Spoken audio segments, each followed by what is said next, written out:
आइए मैं आपको लाहौर की एक मरूफ मस्जिद यानी बादशाही मस्जिद में ले जाती हूँ, जिसे बजा तौर पर लाहौर की तमाम मसाजिद का बादशाह कहा जा सकता है। जब भी आप इस मस्जिद का दौरा करेंगे तो ये आपको अपनी नफासत और लाजवाल शान और शौकत से मशहूर कर देगी, और मैं ये कहूँगी कि एक बेमिसाल मस्जिद है और तारीख में तकरीबन 313 सालों तक दुनिया की सबसे बड़ी मस्जिद रही है। 1673 में उसकी तामीर के बाद पहले 70 सालों तक मस्जिद सिर्फ इसके बड़े साइज के लिए मशहूर थी और तकरीबन 10 मील दूर से दिखाई देती थी।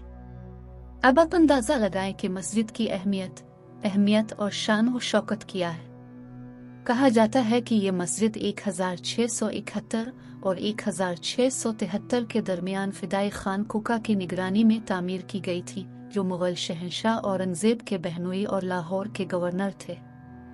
सिर्फ 2 साल की तामीर के बाद मस्जिद 1673 में खोली गई। बादशाही मस्जिद की शान और शौकत दिल्ली की जामे मस्जिद से मुतासिर है, जिसे मुगल शहंशाह शाहजहां ने तामीर किया था।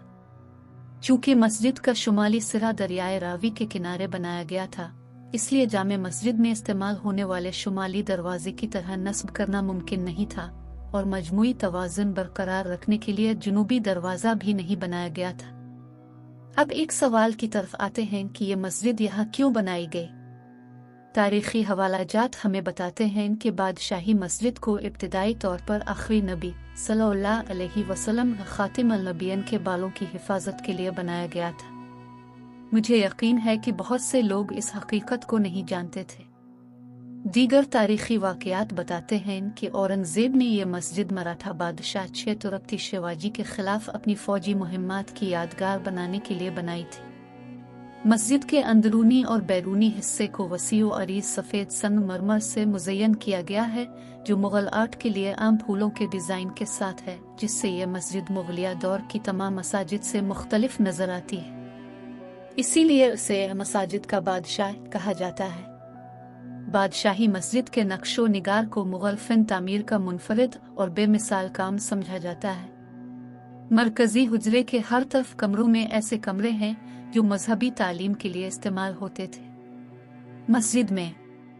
मस्जिद की कुल गुंजाइश एक वक्त में 1,50,000 नमाजियों की है। मरकज़ी हाल में 55,000 और सहन और बरामदे में तकरीबन 95,000 नमाजी नमाज अदा कर सकते हैं। इस मस्जिद की एक और दिलचस्प बात यह है कि यही वजह थी कि दरियाए रावी का पलन बदल गया। बादशाही मस्जिद लाहौर किले के मगरिब में चंद 100 मीटर के फासले पर तामीर की गई थी, और इस वक्त दरियाए रावी करीब ही बहता था। इस दौरान किसी सैलाब से बचने के लिए मस्जिद को एक ऊंचे चबूतरे पर बनाया गया था। इसकी तामीर के वक्त तारीखी हवाले बताते हैं कि मुग़ल बादशाह आलमगीर औरंगज़ेब ने दरिया के एक मकाम पर रुकावटें लगाने का हुक्म दिया था, ताकि पानी मस्जिद के करीब न जाए और मस्जिद को नुकसान न पहुँचे। चुनांचे वक्त गुजरने के साथ साथ दरिया के अंदर रुकावटों की वजह से दरिया ने अपना बिस्तर बदल लिया, और अब हम दरियाए रावी को बहुत दूर देखते हैं। औरंगज़ेब ने आलमगीरी गेट को भी शामिल किया, जो मस्जिद की तरफ है, और उसके दरमियान में एक बाग बनाया गया था, जिसे परेड ग्राउंड के तौर पर इस्तेमाल किया जाता था, जहां शहंशाह अपनी फौज और दस्तों से निमटता था। आज वही बाग हुजूरी बाग के नाम से जाना जाता है, जिसका नाम महाराजा रणजीत सिंह ने रखा था। ये मस्जिद और हुजूरी बाग का बाग दुनिया में अपनी नोयत में से एक है, क्योंकि इनमें तमाम ओहदों की यादगारें मौजूद हैं। लाहौर किला का आलमगीरी दरवाज़ा, हुजूरी बाग बिरादर, महाराजा रंजीत सिंह की समाधि, और मुग़ल दौर का असल रोशनाई गेट, अल्लामा इकबाल का मकबरा, बरतानवी दौर का रोशनाई गेट, और सर सिकंदर हयात खान का मकबरा।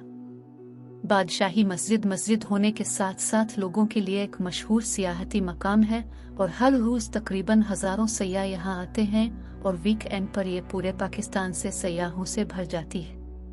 तमाम रियासती मेहमानों और अहम मुअज़्ज़िज़ीन को लाहौर की फसीलों वाले शहर लाहौर के क़ल्ब में वाक़े इस अजीम अलशान मस्जिद की सैर पर भी ले जाया जाता है। ये इन बाक़ियात में से एक है जो आज हमारे पास ख़जाना है, क्योंकि इस जगह पर आने वाला कोई भी इस मस्जिद के करीब वाक़े यादगारों के ज़रिए इस ख़ित्ते की पूरी तारीख़ का तजर्बा कर सकता है। लेटर इकबाल पार्क से समाधि और किले के पिछले दरवाजे को अबूर करते हुए अब हुजूरी बाग में दाखिल होंगे और आपके दाएं हाथ पर शानदार मस्जिद खड़ी है जिसे मुगल फन तामीर का बेहतरीन नमूना कहा जाता है। 3 तरफा संगमरमर के बड़े बड़े सीढ़ियां जो मस्जिद के शानदार दरवाजे की तरफ ले जाती हैं।